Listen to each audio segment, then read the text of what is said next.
What's up, The Bachelor? What's up? Blah, blah, blah. Blah. Oh, no. All right, let's burn through this. Come on. Okay, so here's what happened. Our winner for the Win a Date with John Tenney contest came yesterday. Her name's Cassandra, and her daughter Maddie. They came yesterday, and we hung out all night, and we got them a hotel with a hot tub, so we went in the hot tub, we watched TV, we ate pizza, we talked about stuff. I did not go in the hot tub. I creepily sat in the room while three women were in a hot tub. Yeah, literally just stared at us from the couch and played with Chode. Super normal. There will be some very funny footage of that on our Patreon video of us in the hot tub, and then I turn the camera around and it's just you on the couch, like with your hand on your face on your hand, like, oh geez, these three. Yep, that's me. So yeah, so we were there like till like 2 a.m, and then we woke up this morning. Well, me and you, we can't go to sleep ever. No, I got home and then I fell asleep at 5 and then I woke up at 7. I fell asleep at 5 and woke up at 9. So you're running on a hot 2, I'm running on a hot 4, and we have to record this before we die. Yes. So anyway, so yeah, we picked them up this morning again. We went to this pretty indescribable place in Michigan called Marvin's Marvelous Mechanical Museum. Marvelous Marvin's Mechanical Museum. Marvin's Marvelous. No, it's Marvin's is first. Marvelous Marvin. No, it's Marvin's Marvelous Mechanical Museum. Oh, whatever. Google it. I'm right. I'm fine. I believe you. You're right. I'm wrong. Anyway, it's like kind of like a weird antique video game arcade. Yes, there's really weird old machines, and not all of them are a game. Like some of them are just you put a quarter in and a weird thing happens. You put 50 cents in and then you insert your hand into a slot and then a spider drops down on your hand. Yeah, and then another one, you put your hand in and a fake blade comes down and chops your hand off, but doesn't really do that. And there's another one with a spinning conjoined twins baby. That's my favorite one. Yeah, I thought your favorite was the monkey band. Well, the monkey band is okay. They're tied.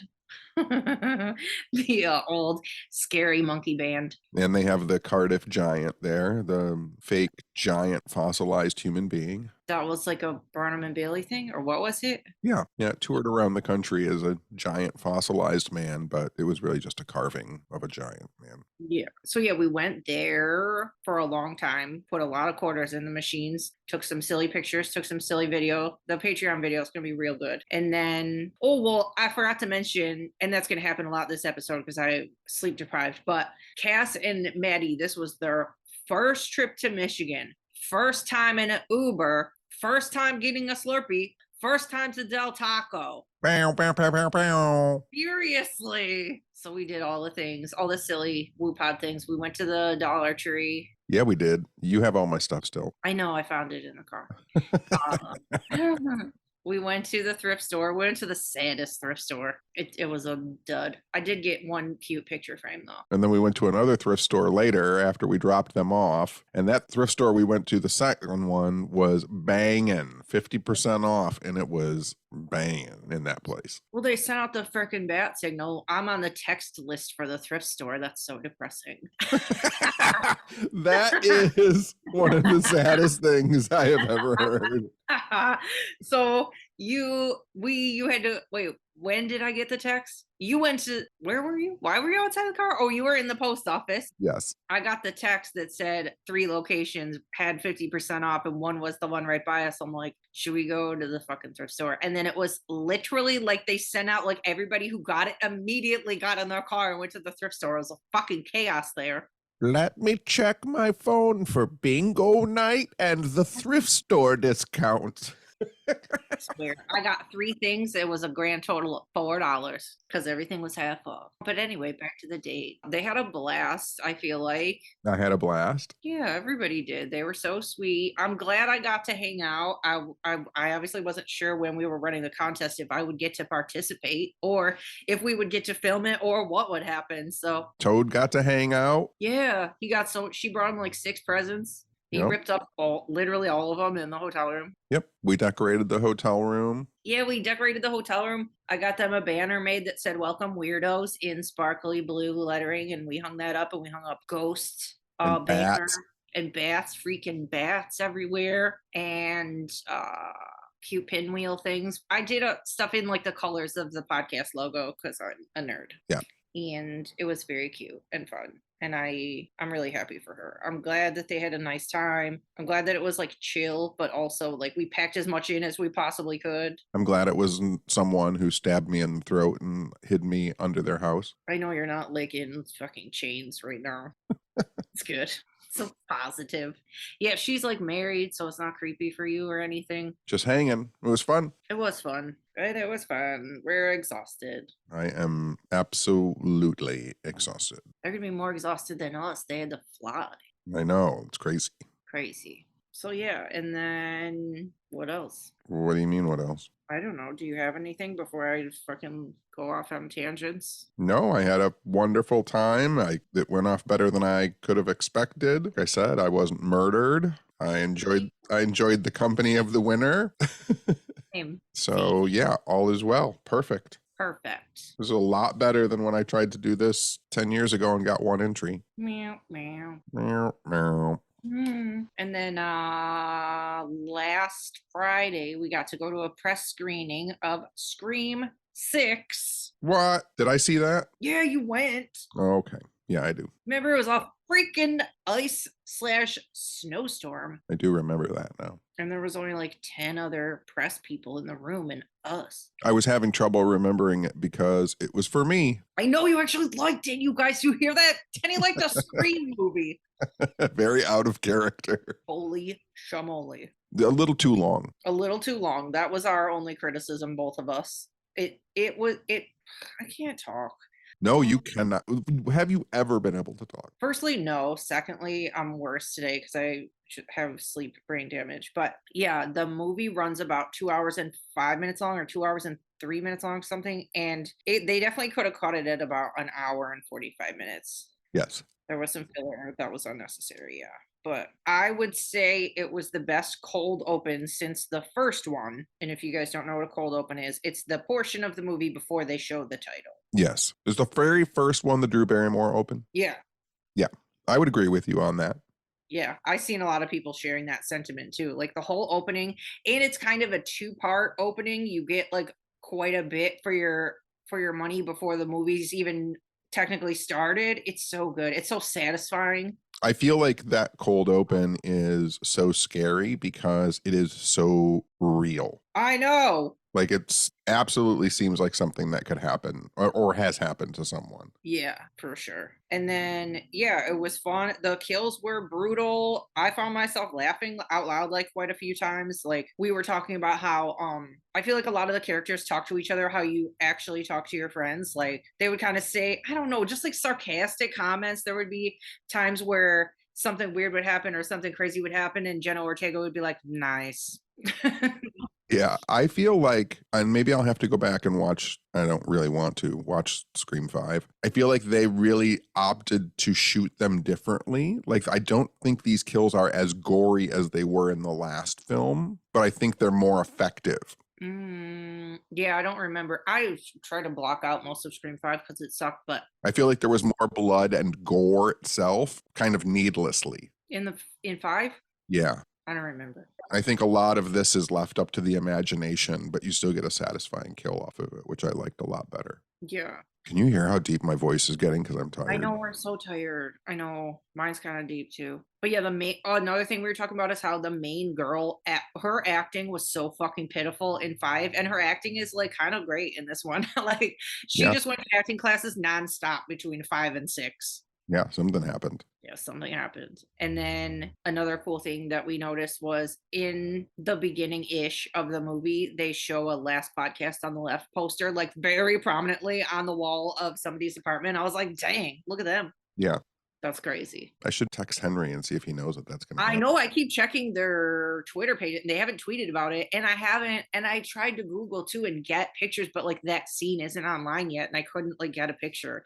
And when it was happening in the screening, I tried to get my phone up, but I couldn't get it up in time. But I mean, they must know. I mean, maybe I don't know if you have to clear that stuff.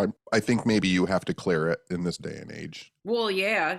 I'm assuming like somebody's close to them and they are probably actually like a big fan, but like back in the day when you would see band posters on walls, it was usually bands who were on the label that was associated with the motion picture company that was making it, so they wouldn't have to get it cleared. Yeah. But like for a podcast, like Last Podcast on the Left, I think that they would probably have to like write to them and their production company and ask them specifically, can we show this in the background of a scene? Yeah. And then another thing that we were talking about that we liked was, I think there was a lot of stuff in it for like franchise nerds, like people who love the whole Scream brand, Yes. story, lineage. Like there's a lot of cool shit, a lot of cool visuals where you're like, oh, but I'm not going to say what they are because I can't do that. But Yes. oh, and I read online that there's a post credits scene, and we didn't stay because I had the piss like a racehorse. So if you guys are listening and watching and you go to the movie, just stay. And if you see the post credits scene, tell me what it is because I don't know what it is. Didn't as we were leaving, didn't I say shouldn't we stay for a post credit scene? Yes, but I couldn't breathe. I was gonna pee my pants. Just wanted to point that out, that I knew they would do something like that.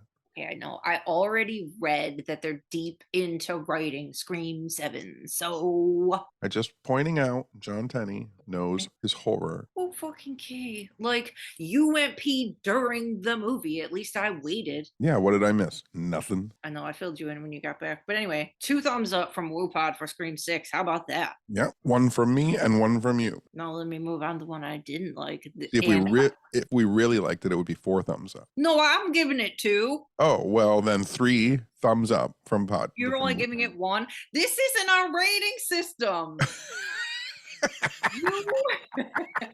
It's either we liked it or we didn't. It's for me. It's for you. Is it for you? Yes. There you go. 2 it's for me's. Yes. But anyway, so listen, remember, you watch Everything Everywhere All at Once, and then I asked you if you'd seen it and you said yes, and you said, didn't you say you didn't think I was gonna like it? I said that you might have problems with it. I didn't like it at all. Yeah. I finally watched it. It's way too long. It's very long. Way too long. There's too many of everything. There's too many. I know what the fuck they're doing. I know they're jumping planets. Why they fucking have to do it 80 times? Why are we doing? Because it's everything. I know. This is going to be real controversial for people who liked it. I felt like I was watching a fucking never-ending Super Bowl commercial. I don't really know what that means, but I can understand what that means. Yeah, it was just a lot. It was a lot. You don't like make-em-ups? No, I don't. I know. And the other thing that I realized that I feel like probably made people like it was like the fighting scenes and the choreographed fighting and the cool fighting. I'm like, I've watched fighting every single weekend of my life for the past 6 or 7 years. So the fighting does absolutely fucking nothing for me. I wasn't impressed. I don't think people like it because of the fighting. I think it helped. I don't know. I'm not saying completely, but like it would make you be like, whoa, this is cool. And in my head, I was like, this is fine. I don't think the fighting scenes were what sold me on it. There was a lot of fucking fighting in that movie. There was. But Jessica doesn't like make-em-ups. I know I don't. I don't like sci-fi movies. I don't like anything that has to do with space and weird tech. I don't like any of that shit. I know you. I know you do. I know, but Yeah. I wanted to like it. I like the performances. I like how it looked. Like I get it's fucking yes, I get it. I kind of don't get, quite honestly, how it's sweeping all the awards and how a movie like that would like impress people and like win awards when I've watched horror movies and weirder movies that are better than that one. Yeah, it's just whatever the season is. Yeah, but I'm happy for the whole cast. I've watched literally all of them win all season, and they're all so fucking cute, and they love each other. And I mean, it's one of those things, right? Like, it's also, I feel like movie studios are like, yes, this might, Everything Everywhere All at Once might be a really good film, and people are going to see it en masse, and they're seeing it online a lot, and they're watching it. And then you have like All Quiet on the Western Front. It's a great film, super good. Probably not a lot of people watching it. mm-mm. You know what I mean? And so I feel like sometimes people are like, well, what's getting people to watch movies? Yeah. So that I think that makes a big difference too. I know. I was thinking that the other day. Babylon is like running commercials again now because it's hit streaming, and it has such an identity crisis. Like when you watch the commercials, it's not telling people what the movie's about. No, not at all. All it has to say is like the beginning of Hollywood and the whatever. It doesn't say anything about Hollywood. It doesn't say anything about filmmaking or movie making. It says nothing. Yeah. It's such a bad like marketing. They like fucked up the whole fucking all of it. I can agree with that. Yeah. The commercials are like, what is this? It shows like Margot Robbie smoking, and then and then a party. Like, what is this movie? Yeah. Failed. They failed on that one. But anyway, that doesn't have anything to fucking do with anything. Last movie I'm gonna rave about, because the Oscars are on this Sunday, so I'm on a little bit of a tear. But I finally watched the Elvis movie, the Baz Luhrmann Elvis movie with Austin Butler, and it was so fucking good. I'm gonna watch it a million times. I still have not watched it. You gotta watch it. See, the thing is, here's the thing, you guys. I didn't know before I watched it that he did literally all the talking, all the voice work, all the singing, all the freaking guitar playing, all the dancing. Elvis spoke like 3 different ways during his life. He did the voice perfect in every era of Elvis. It's insane. And another thing is, if I was training to be Elvis, I would like learn his moves and do them whenever the fuck I wanted to do them during the song. But no, he watched like every Elvis performance ever, and then during these performances of the songs, did the moves, did the looks, did the hand motions, did the eye motions, literally exactly when Elvis did them when he was performing. Like, you watch them side by side, it's insane. He had already done so much research and practice and whatever before, taught himself how to sing. He wasn't a singer, taught himself how to play guitar, blah blah blah. So then they're in Australia about to start filming, and Rona hit, so he had to stay in his hotel room for 6 months all by himself, put up pictures of Elvis all over his freaking walls, and watched his performances and interviews nonstop for fucking 6 months, and went crazy. And that's how he came out. And there's parts in the movie that you forget it's even not Elvis. Like, you don't even know it's not. It's insane. It's like transformative. I don't know how the fuck he did it. And if he doesn't win Best Actor, I'm gonna throw my TV out the window. Does it go through all of Elvis's life? It goes through, yeah. It shows him as a kid. But I mean, does it get to Fat Elvis? Yeah. Yeah. Yeah, it goes through everything. It shows him as a kid. It shows his last performance. It shows everything. But yeah, the dance and the outfits, it's just like and obviously it's not Baz Luhrmann movies. They're kind of crazy, and it's not, there's some like historical inaccuracies in the movie just to make it like more crazy. I don't know. And another thing that they do is really gloss the fuck over him dating a 14-year-old. Like, he met Priscilla when he was 14. When she was 14. Yes. Yeah. So he was in Germany or whatever. They meet. I don't fucking, because it was his his army friend's daughter or some shit. So they became friends. Apparently didn't date. Hand friends. Right hand friends. I know. So apparently they didn't date or do anything until she was of age, and then they got married, but I don't know how believable that is. But like, they show them kind of like listening to records in her room and like their friends, and I'm like, no, that's not cool. That's not good. It's not great. Not good. No, but they really gloss over it. How crazy is it to think that, like, if you go back 25 years and you make a documentary about a rock star, and you do a movie about, let's say, Jerry Lee Lewis, one of the entire turning points of the movie is just him dating an underage cousin. And they don't shy away from it at all. They don't gloss it over. Like, that's just, here it is. There you go. Yeah, that's like, the movie went a completely different direction. That's what I was like trying to think of when I was trying to explain that just now, is like, when they hit that point in Great Balls of Fire with Dennis Quaid, the reporter in England finds out how old Myra is and splashes it all over the paper, and then it hits America before Jerry Lee's even home, and then he's like canceled. And then in this one, they just like show them, and then they're married. It was like it wasn't a thing. Right. Yeah, it didn't blow up like Jerry Lee's did. Yeah. Jerry Lee's was even worse because they were cousins. Yeah, I mean, it's still neither way. Do you pile worse on top of worse? I know. I knew that's what you were thinking. Comparing pieces of shit at this point. I know. Right? It's fine. Well, that piece of shit has a piece of shit on top of it. I know. Which is the worst. I know. There was a couple other things I wanted to say, weird facts that I found out that I thought were interesting. I didn't know that. I watched a lot of shit after I watched this movie. I went into like a hole. Priscilla Presley is the one who designed the TCB logo. I didn't know that. Like, he wanted it. He had like whatever heard the saying. I don't remember how it came about, but he wanted to get like something cool for like his homies with a logo, and he didn't know how he wanted it to be. And they were on an airplane, and there was like lightning in the fucking sky on the airplane. So she like draws a little lightning bolt and puts the TCB around it. And he's like, yes, that's exactly what I wanted. So like, she made the logo. Is that crazy? That's crazy. I know. So that was one thing. And then another thing, Priscilla believes that Elvis's spirit is still at Graceland, that he like stays there and hangs out. And she took Austin Butler there to meet Elvis's spirit. And I guess Austin Butler had like time by himself, and I guess he was like talking to Elvis, and he's like, I think, me being you in this movie and acting out these scenes is the closest you're ever gonna get to being earthbound again. So if at any fucking time you want to like jump in my fucking body, go ahead. And he's like, I really do feel like he did for a couple of the musical scenes, because like he's like, that wasn't me. He's like, I'm shy, I don't sing, I don't dance. He's like, I don't know where the fuck that came from.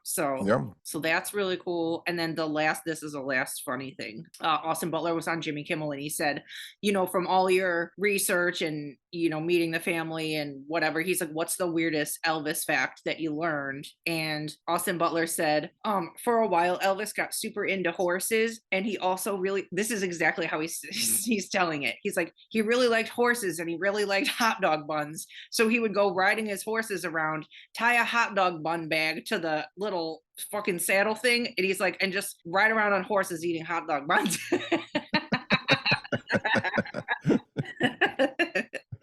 That's one of the best stories I've ever heard. So yeah, everybody should watch that movie. It's fucking brilliant. Elvis living large on a horse eating hot dog buns. Right, just with no hot dog, just mowing on buns on a horse. That's such a fucking visual. But yeah, so it's on. I think it's on HBO Max is what I watched it on, but it's really, really good. You know what I use hot dog buns for? What? Peanut butter and jelly sandwiches.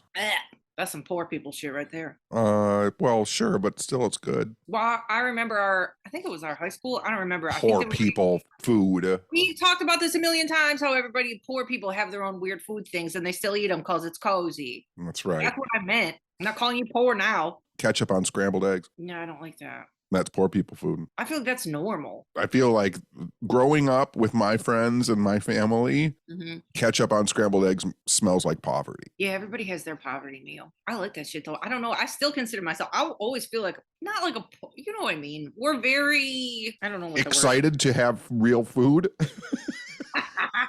We're very food motivated.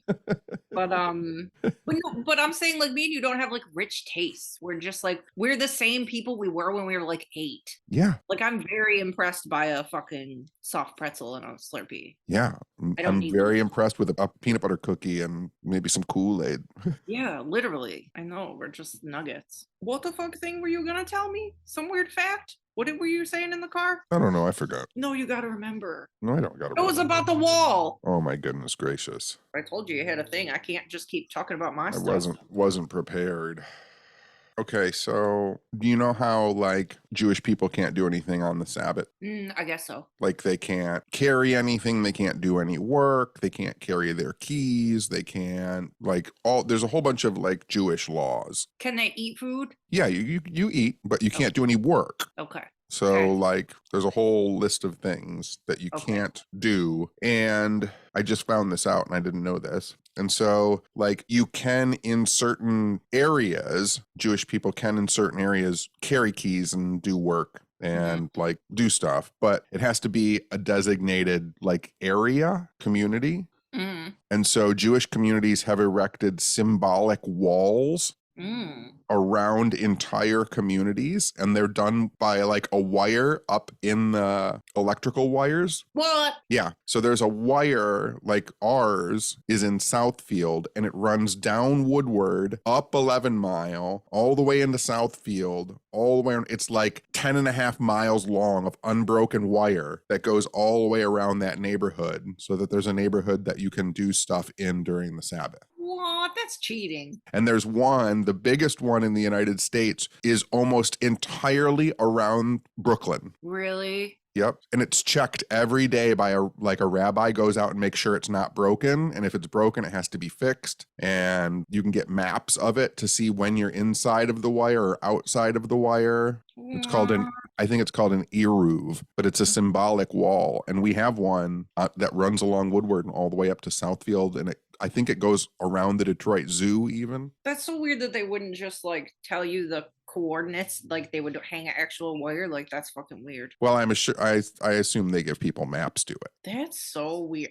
First of all, I've never heard of that in my life. Second of all, that's so weird that they just like, here's this thing that we have to do. We literally have to, but but we're going to make a symbolic wall, Yeah. a symbolic enclosure. Well, how long does the thing last? Sabbath is every week. It is. Yeah, from like I think it's sundown on Friday, and then all of Saturday is the Sabbath. So they just go in the zone. Yes. If we have any Jewish friends that listen to this podcast, please come and explain this to me. Yeah, call our hotline, our fucking voicemail hotline, 313-444-5170. 313 I 5107. Never gonna get away from this shit. Oh my god. I like that. I've never heard of that. I wonder what other secret society weird things are out in plain sight that we don't see. Not saying they're a secret society, but you know what I'm saying. Like weird Secret things that we don't know. Yeah, that are Yeah. like that. Because how would you know? I'm not Jewish. I have no idea. Yeah, that's what I'm saying. Like, I've lived in Royal Oak my whole life. I didn't know there was a single unbroken wire that went all around like Oak Park, Huntington Woods, all the way up into Southfield. Like, Yeah. that's crazy to me. Secret party zone. Secret party zone. I love it. Weird magical thing. Party zone. I'll take it. I'll take it. Okay, so you know how I watch true crime all the time. Duh. Oh, now we're going to talk about true crime. Yeah. All right, whatever. Because I noticed or I learned a thing, and then I want to tell you guys in case you ever get accused of murder. Oh, goodness gracious. No, but listen, this is real. Okay, so I heard This is real. It is real. Listen, I heard on one of I forget which one, but I heard on one of I think it was on a 2020. There's this guy that's on there kind of a lot, but anyway. Jesus, get to it. Shut up. One of these cops or detective guys said that purposely in an interrogation room, they will read you your Miranda rights in a very boring way or like monotone or like they're like procedural, but like not sounding important on purpose so that you aren't fucking listening. So they'll be like, oh, remember, you don't have to speak unless you have a lawyer, blah, blah, blah. And then they followed up with, hang on. Oh my God. Just hang on. But yeah, so they say it in a boring way so you don't really listen. And then they finish it up with, then they get real buddy right after it. And they go, so if there's anything that you want to like talk about with us or say to us, we'd love to hear it, blah, blah, blah. So they like gloss over that part that ends with, you don't have to fucking talk right now if you don't want to. And then the next sentence is, so if there's anything, if you want to talk just in here, with us, if there's anything you want to, and they do it on purpose. And you can see like the split between those two things that happen. You don't have to fucking talk past that without a lawyer. You don't have to fucking talk. So now that I've learned that, every single special I watch, every single show, when they're in the interrogation room, watch what they do. Watch how they read the Miranda rights. They do it every time. And the person doesn't listen and then they start fucking talking. Some of the people will talk for 2 hours and they don't have to be talking. Do you want me to give you a tip on... Now, here's the thing. Here's my tip will only work if you don't look up what I'm about to tell you. Okay. So please, for this to work, you have to stay ignorant. Okay. All right. If a police person reads you Miranda, you have the right to an attorney. Anything you say can and will be used against you in a court of law. Do you understand these rights as I have read them to you? The John Tenney, tell them no. And I'll tell you why you don't understand. And then, like I said, for this to work, and you're being honest, don't look up the answer to this so that you can remain ignorant and you can still be honest. Anything you say can and will be used against you. Even if you're being honest, it will be used against you.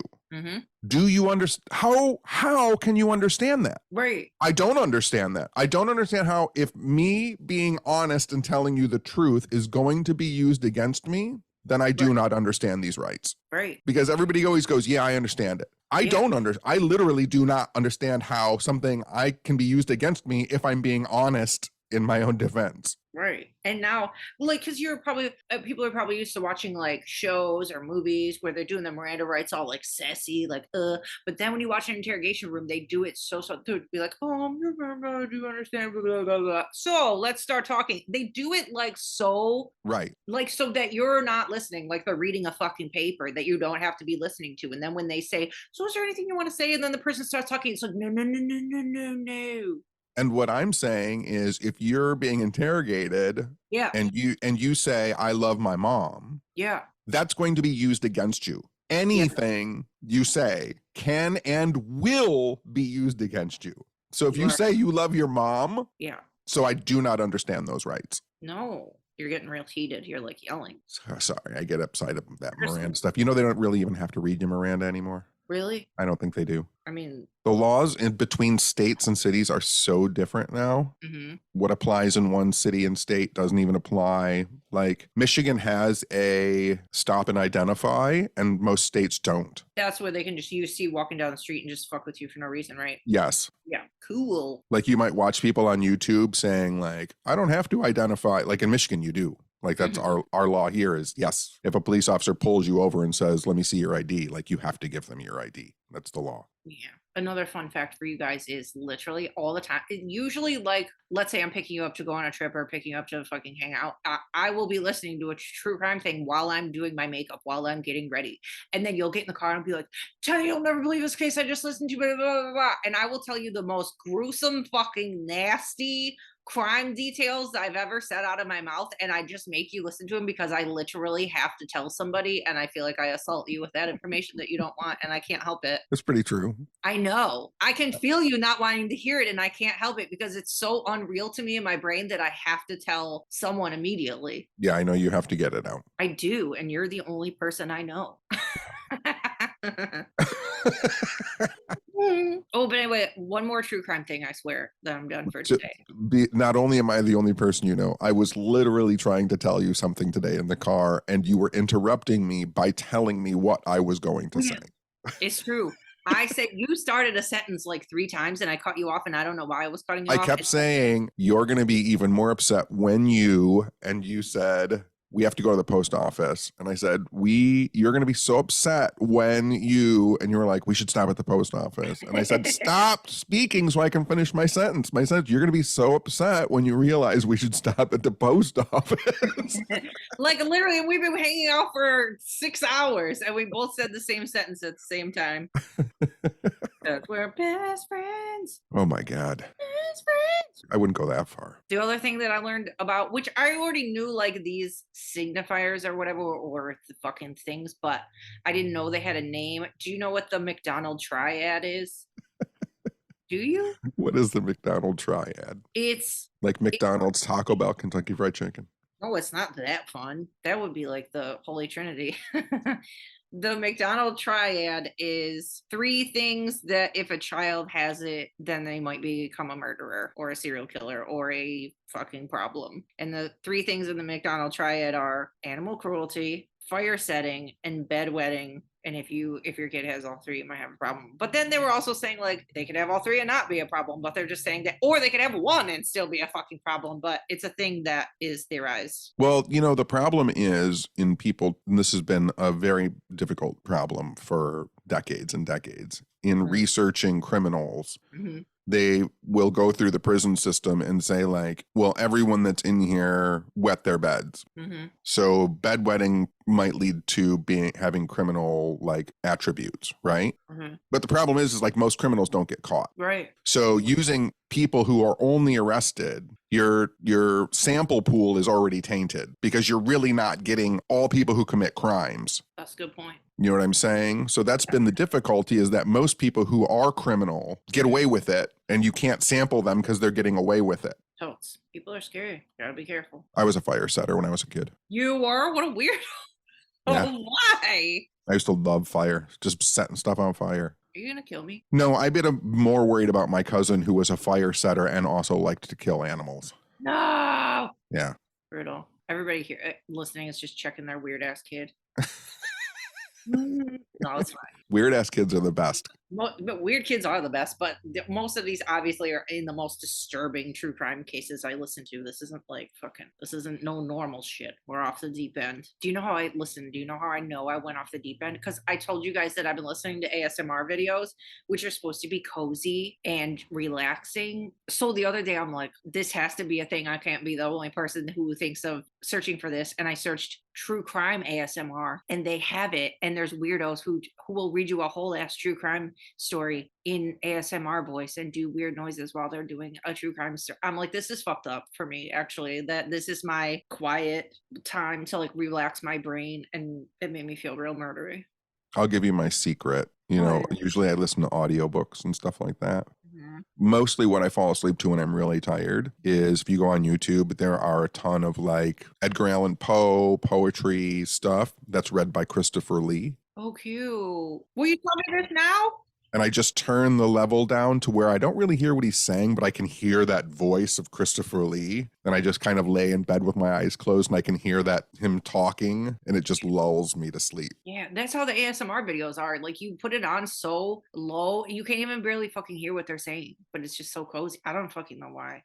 But every now and then it'll, you know, like it's Edgar Allan Poe and Christopher Lee is reading it. Like as the room gets quieter and as my mind starts to settle, like I'll start to hear what he's saying and he's like, and the rats were coming out of the pit. And they were, and I'm like, oh, well, I guess it's still kind of cozy. Sweet dreams for me, I guess. Hee hee. Rats and vampires and people buried in walls. I got more shit I could talk about, but we could be done. Yeah. We could save some for next time. Save some for next time. I think that's all we got. We talked about enough. We're fucking tired as fuck. Yes. We're gonna drop our mailbag or our viewer voicemail episode soon. We've got some really good calls coming in. Voice pals. Voice pals. I don't know. I'm not sold on that name yet. No. I don't know. I just like mail. Ring-a-dings. Ring-a-ding-dongs. Ring-a-ding-dongs. No, we can't have ding-dongs. Robin has that in her podcast name. I made that up. I know you did. They don't even do it anymore. If you want to see our Patreon video from our win a date contest, and we have more Patreon videos coming up, and we have a bunch that are already on there, and anything that we do or any news that we get or any perks that we get that we can pass along to people always goes to our Patreons first. So if you want to sign up to support the podcast, it's patreon.com/whatsupweirdo. And you can be a dumpster. You can be a whore face. A garbage can, or different levels that you can be on. And a dummy. That's right. And then what else? The phone calls. Again, the number is 313-444-5170. If you want to leave us a voicemail and tell us a ghost story or a weird anything, alien story, a weird story from your work, a fucking whatever, just say nice shit, whatever you want to say on there. And if you really, really want to make Jessica cry and make her really happy, then you can leave us a 5-star review on iTunes. Oh, that's true. I know we need more reviews. We were getting a lot for a while. I feel like we've hit like a dead end with the reviews. I know it's annoying, but honestly, it helps. I feel like people don't use iTunes anymore. I know. Well, if you guys could write us a review on Apple iTunes or go on Spotify and give us the 5-star mark on Spotify, or do both. And then Jessica will smile. Sometime. And she'll go, our paids are so sweet. Oh my God, our paids. Oh my God, our reviews. Oh my God. People really do. And our DMs are always so fucking nice. Everybody's so nice. Thank you for everybody that sends us nice stuff in our P.O. Box. If you want to send us something, our P.O. Box is P.O. Box 2107, Royal Oak, Michigan, 48068. Toad got 2 toys in the P.O. Box today. Surprise, surprise. What did you get? Books, comic books, magazines? Pulp science fiction magazines from S.J. and Janet. Thank you. Yeah. I love them. Yeah. Thank you. Can I go to sleep now? I know, I'm so tired. I'm trickling out. I was trying to get stuff in. I don't have any more brain power left. Gross. You're trickling out. I know. I meant the information. The Patreon, the phone number. Thank you, Cassie and Maddie. Thanks, Cassie and Maddie, our winners. You're so sweet. It was so nice having you here. I hope you like Detroit. I hope if people ever talk shit about your Detroit, you say nice stuff about it. All right. That's it. Okay. All right. Can I go to sleep now? Yes? Yes. Yay! I'm drinking energy drink right now. I'm never going to sleep, baby. No way. All right. I'll talk to you later. Okay. Okay. Okay, bye. Okay, bye.